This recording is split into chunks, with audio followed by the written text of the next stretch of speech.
The first time Ethan saw strangers splashing in his backyard pool, his heart stopped. Then he heard them laugh and say, "The HOA said it's included." Ethan had bought the home for peace and escape from noise, stress, and constant conflict. The pool was the one thing that made the long workdays feel worth it. But that afternoon, the water was filled with renters from the nearby HOA managed units. Towels on his chairs. Drinks on his deck. Someone even turned on his outdoor speakers like it was a public resort. He tried to stay calm. He walked outside and politely asked who gave permission. A man in sunglasses smirked and pointed toward the street. "We pay fees. HOA told us this pool is community access." Ethan's hands trembled, not with anger, but disbelief. He wasn't part of the HOA. His property line was clear.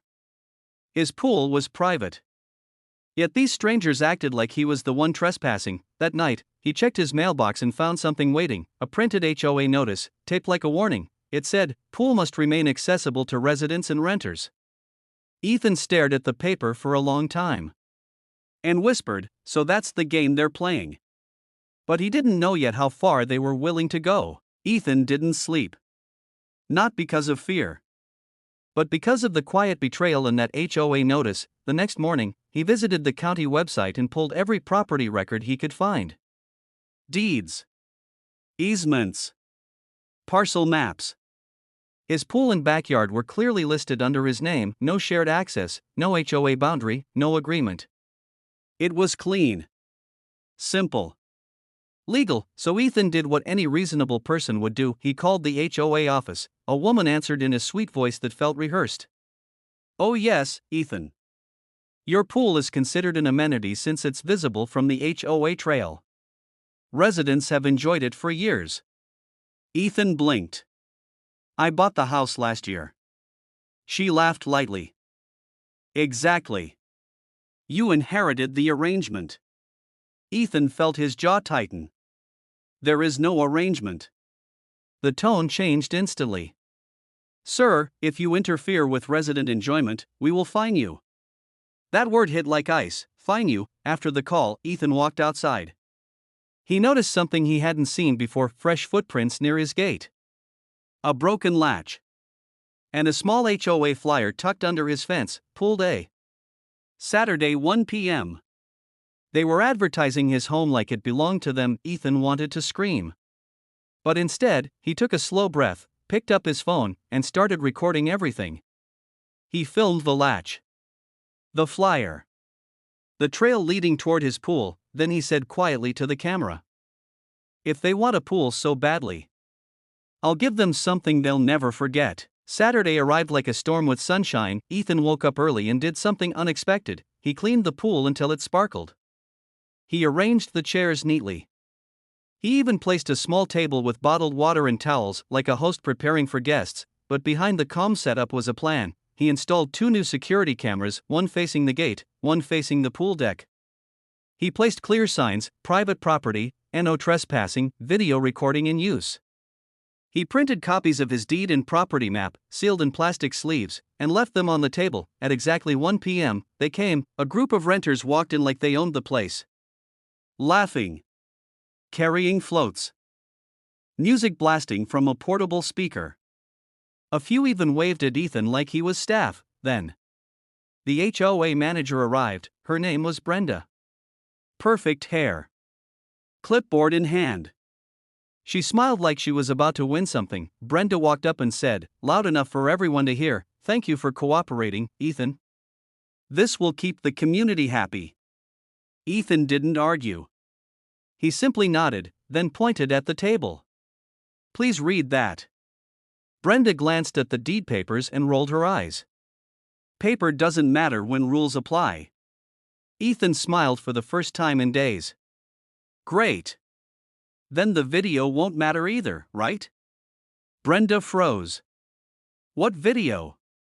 Ethan pointed upward at the cameras. "The one that shows exactly who entered. And who authorized it." Brenda's smile cracked slightly, but she still waved her hand. "Keep filming. We're within our rights." Ethan whispered to himself, "Perfect. Because the trap wasn't finished yet. The pool party grew louder, renters splashed, kids ran across Ethan's deck, and someone opened his outdoor fridge without asking. Ethan stayed calm, almost too calm. He walked around quietly, filming on his phone while the cameras captured every second. Then Brenda made her biggest mistake. She took out her clipboard and started collecting cash. Ethan watched from a distance as renters handed her money. Some paid for guest passes. Some paid for pool access.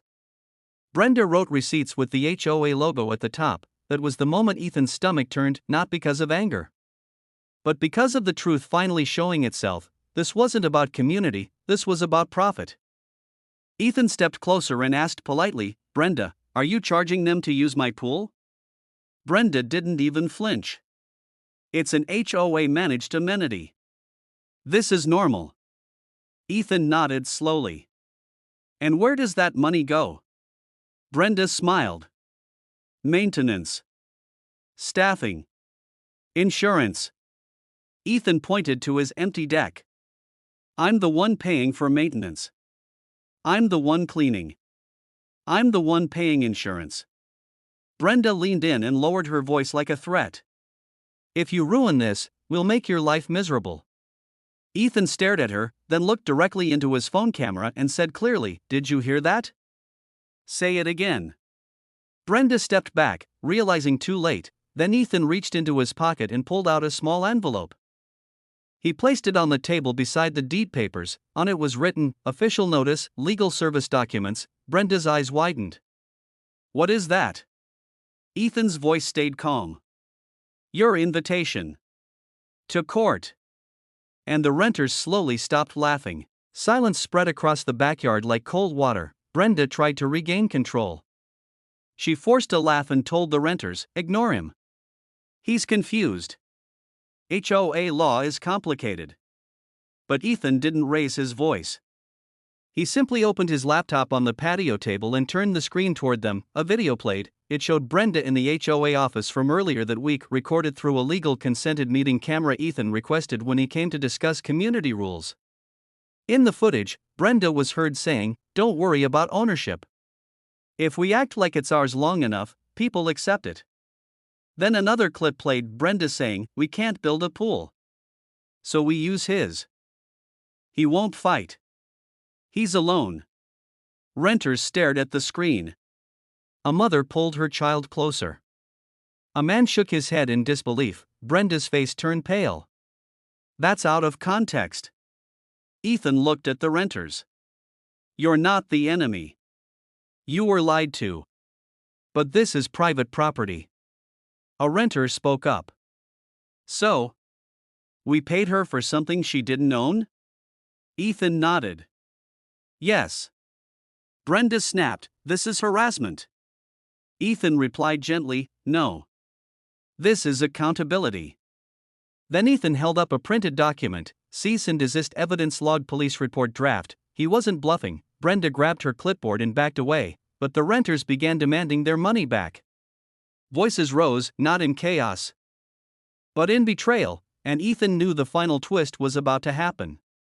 Because Brenda's backup plan was already moving. Ethan thought the worst was over, but Brenda had one last card to play. That evening, Ethan received an email from the HOA attorney.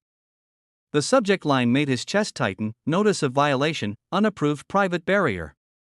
They claimed Ethan's private property signs were intimidation.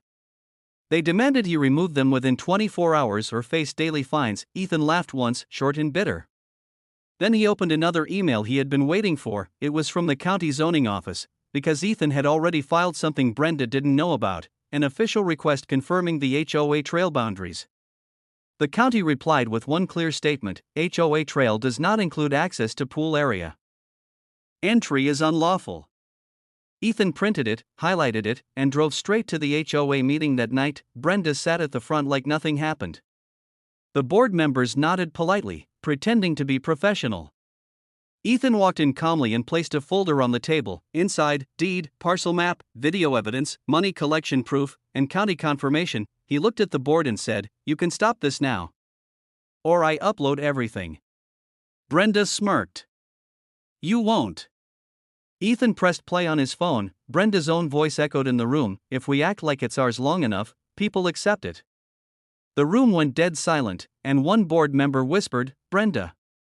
What did you do?" Brenda tried to speak, but the room had already turned against her. The HOA president cleared his throat, hands shaking slightly. "Ethan.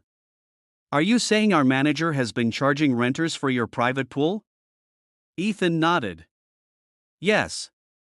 And I have every receipt on video." Brenda stood up fast. "This is a misunderstanding. He's twisting it." But Ethan calmly handed over the county letter and pointed to the highlighted line. The HOA has zero legal access. Every entry was unauthorized. Every dollar collected was deception. A board member asked quietly, "How long has this been happening?"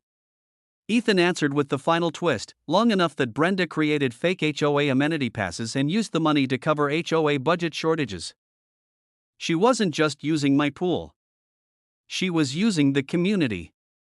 That truth hit harder than any argument. Brenda's face crumbled. Not because she felt sorry, but because she realized the game was over. The board voted on the spot to remove her access and open an internal investigation. Renters demanded refunds. Neighbors who once doubted Ethan finally apologized. When Ethan returned home, his pool was quiet again. Still. Private. Safe, he stood by the water, breathing in peace, and whispered, "You can't steal what's legally protected."